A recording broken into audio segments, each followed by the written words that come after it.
Let me read it again. O you who believe, respond to Allah and to the Messenger when He calls you to that which gives you life. Who calls them? Is it Allah calling them, or is it Muhammad calling them? And who are they responding to? Here it says, you're responding to Allah and Muhammad.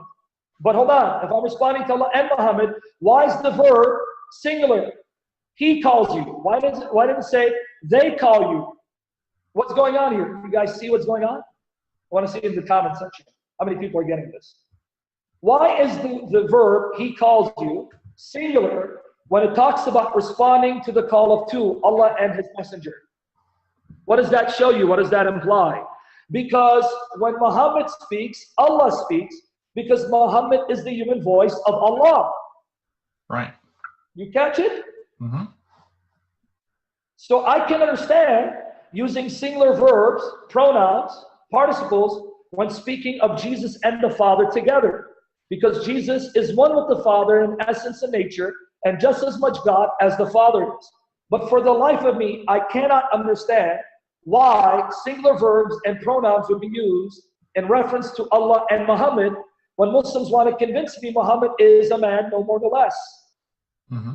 How do you account for this phenomenon? Now, it gets a little more troublesome for the Muslims. Are you ready, Jonathan? Go ahead. Watch here. Sahih al-Bukhari, volume 6, book 60, number 1. Let me show you how Muhammad interpreted chapter 8, verse 24. This verse that I just read, respond to Allah and His Messenger when He calls you, He calls you. Now you're going to see who the He is that was calling them and understand the authority He has. Sahih al-Bukhari, volume 6, book 60, number 1. Narrated Abu Sa ibn al-Mu'ala. While I was praying in the mosque, guys, notice, while I was praying in the mosque, an act of worship, Allah's apostle called me, but I did not respond to Him. Let me stop there. Which is more important, guys? To worship God or to interrupt your communion with God to heed the call of someone in the church? To worship God. What about you guys in the text? Do you agree? Which is more important? To continue my worship of God, because God takes priority over this individual, unless it's emergency. He drops dead of a heart attack, that's a different story. Because God is about preserving life.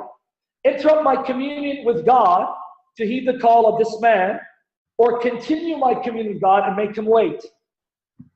Now, all of you who love God, you know the answer.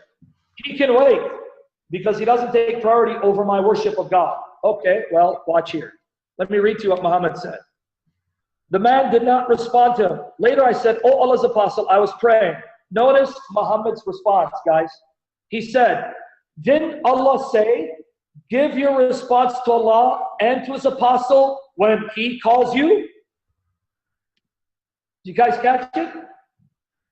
He said, don't you know your Quran?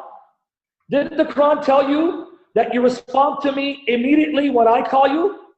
That means responding to me is even more important than your prayer to Allah. Wow. And I thought Muhammad was just a man.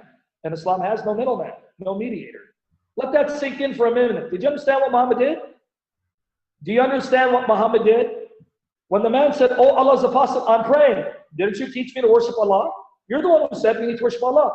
So I was praying. He goes, well, didn't you read that it says, oh you who believe, respond to the call of Allah and His Messenger when He calls you? Don't you understand what that means? That means I take priority over even your act of worship. When I call you, stop your prayer, run to me.